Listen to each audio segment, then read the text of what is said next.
Neste vídeo, vamos entender como a política econômica parasitária da Dilmanta acabou com as motos cinquentinhas de Pernambuco e continua destruindo o Brasil no governo Dilma III. Este é o Visão Libertária, sua fonte de informações descentralizadas e distribuídas. Ajude a propagar as ideias de liberdade. Deixe o seu like e compartilhe com seus amigos. Um artigo seu pode virar vídeo aqui também, sabia? Este artigo foi escrito por Ufaratsta, revisado por Libertos e narrado por Gordinho Caipira. A Shinerai é um conglomerado que surgiu de um projeto conjunto entre o grupo Brilhance Auto e o grupo Shinerai Holdings. Trata-se de uma empresa multinacional de produtos automotores que possui uma cadeia industrial completa, que vai desde a fase de projeto até a venda de produtos e serviços. Com sede em Pequim, na China, a empresa produz motocicletas, motonetas, bicicletas, quadriciclos e veículos utilitários que são exportados para mais de 80 países, dentre eles o Brasil. A história da Shinerai no Brasil começa de forma inusitada. Reza a lenda que após visitar a China, um empresário pernambucano resolveu trazer um exemplar de uma Shinerai 50 cilindradas para presentear o filho como lembrança de viagem. O filho do empresário gostou muito do presente e passou a usá-lo no dia a dia, fato que chamou a atenção de amigos próximos que também ficaram muito interessados em ter uma moto feita aquela. Isso foi suficiente para chamar a atenção do empresário, que percebeu que ali poderia existir uma grande oportunidade de negócios.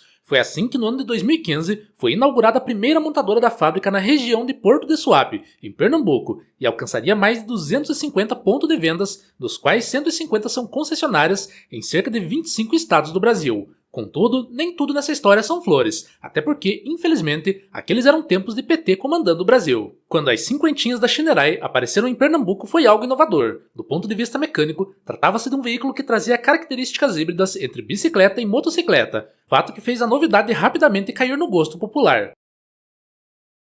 Do ponto de vista jurídico, aquela máquina híbrida passou a ocupar uma espécie de zona cinzenta legal e tributária. Por não ser classificada como motocicleta, o veículo pagava menos tributos e, portanto, fazia o preço ser acessível para muitas pessoas. Além disso, na época de ouro da cinquentinha Shinerai, ninguém precisava frequentar autoescola ou ser habilitado para poder pilotar uma delas. Não havia sequer idade mínima para pilotar. Também não se cobrava IPVA, nem se exigia capacete ou uso de calçado. Sequer era necessário o emplacamento do veículo no Detran. A título de ilustração, pode-se citar como exemplo a seguinte situação. Tendo em vista que praticamente qualquer pessoa poderia comprar e pilotar uma cinquentinha Shinerai, não era raro que um aposentado de classe média presenteasse o neto menor de idade com uma cinquentinha. O neto, por sua vez, ia para a escola conduzindo o referido presente. Não existiam guinchos no meio do caminho para rebocar e nem guardas de trânsito para multar as cinquentinhas. Em síntese, a Shinerai tinha as vantagens mais próximas de uma motocicleta comum, mas com a regulação e a tributação mais próximas de uma bicicleta normal. Ou seja, na referida época era tudo desregulamentado e, diferentemente do que alegam os burocratas, tudo funcionava muitíssimamente bem. Chega a dar saudade daquele tempo de regulamentação e impostos mínimos. Mas tratando-se de Brasil, se algo está indo bem e prosperando, então o PT se sente na obrigação de destruir. Foi assim com a Shinerai, bets, compras online e assim é, novamente e atualmente com as motos elétricas. São muitas as boas histórias sobre o passado que os recifenses e pernambucanos têm para contar sobre o que envolve as cinquentinhas Shinerai. Todavia, muitos deles não conseguem perceber que tais histórias só ficaram no passado devido ao intervencionismo estatal brutal do esquerdismo e do petismo, gênero e espécie do mesmo parasita que há mais de 20 anos destrói o Brasil inteiro.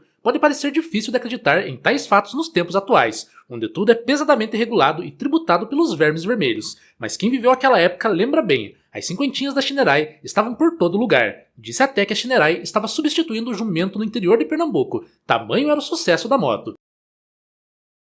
A cinquentinha da Shinerai era um sucesso. A fábrica e as concessionárias estavam empregando cada vez mais gente. O povo estava satisfeito com o novo meio de transporte acessível, as vendas cresciam, a marca era conhecida, as cinquentinhas estavam pelas ruas, nos outdoors, na propaganda do rádio e da televisão, estavam se tornando parte da cultura popular, da identidade do Nordeste. O nome Shinerai estampava até as camisas de Santa Cruz, Náutico e Esporte como patrocinador do futebol pernambucano. Estava tudo indo bem. O que poderia dar errado? A resposta para essa pergunta é simples. O que poderia dar errado era o fato de que o PT estava no poder, e como todos sabem, o PT é uma praga de proporções devastadoras. Naquele momento, o país era comandado por Dilmanta, a fantoche de Lula. Na ocasião, Pernambuco votou no PT e viria a pagar muito caro pelo erro. É sabido que empreender não é uma tarefa fácil, especialmente no Nordeste do Brasil. Tudo isso se torna muito pior quando é o PT que está no poder. Embora as coisas estivessem indo muito bem com a Shinerai em Pernambuco, aquilo era uma exceção. O país estava arruinado após mais de uma década de petismo. As contas públicas estavam deterioradas, o emprego havia sumido, os gastos públicos só aumentavam. Qualquer semelhança com a atualidade não é mera coincidência. Na lógica nojenta dos almas cebosas petistas, a solução para o problema do roubo estatal era mais roubo estatal. Sendo assim, não demorou muito até que o PT atacasse. A estratégia petista daquele tempo é exatamente a mesma de hoje. Primeiro, enviaram as diretrizes para que a mídia podre, encabeçada como sempre pela Rede Globo, a grande meretriz, começasse a veicular matérias dizendo que criminosos estavam usando as cinquentinhas para cometer atos ilícitos. Contudo, era sabido que os criminosos preferiam motos mais potentes, para poder fugir mais rapidamente do local do delito. Depois, surgiu a história de que para a proteção das pessoas, seria necessário que as cinquentinhas fossem emplacadas, pois caso fossem furtadas ou roubadas, seriam mais facilmente recuperadas pela polícia, e que para isso seria necessário que os donos fossem ao Detran, pagassem uma taxa de emplacamento.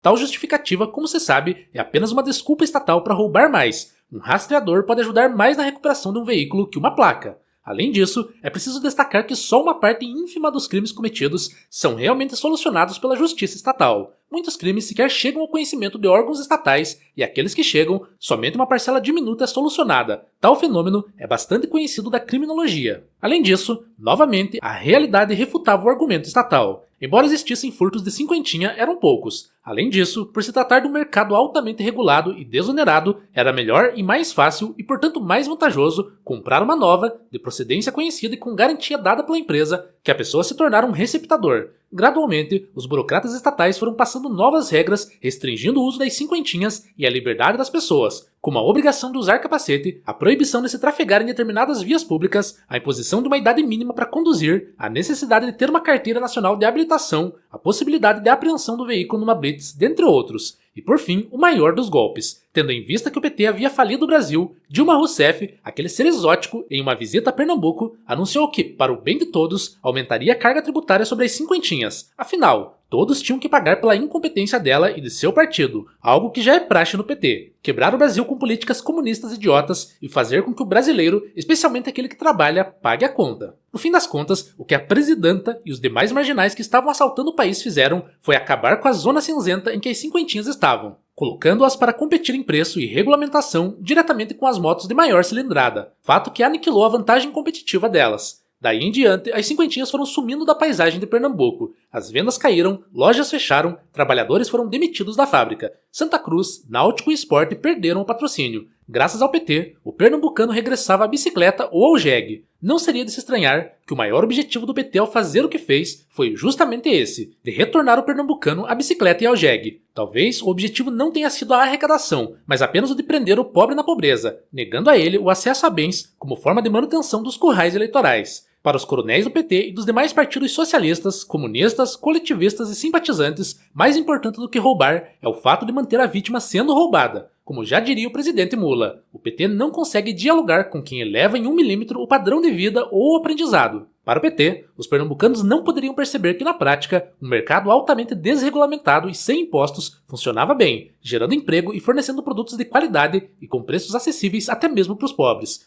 O fato das pessoas sentirem o gosto da liberdade, especialmente na região Nordeste, poderia representar uma ameaça ao soviete montado pelo PT, que era baseado na narrativa de que o bom para o Brasil e para os brasileiros era a regulamentação e o imposto. Felizmente, a Shinerai se reinventou e conseguiu superar aquela fase difícil. Infelizmente, o Brasil não conseguiu fazer o mesmo, e hoje a história se repete em maior escala. Em mais um capítulo sombrio da história, o Brasil volta às garras da esquerda na forma de um governo Dilma III, que seguindo a tradição petista, continua quebrando a economia, subindo impostos, retirando liberdades e perseguindo veículos. Agora, motos elétricas, numa nova sanha arrecadatória demoníaca. Obrigado pela audiência. Este é um canal colaborativo. Participe você também. Cadastre-se agora mesmo em nosso site visãolibertaria.com e envie seus artigos por lá. Os colaboradores recebem recompensas em Bitcoin.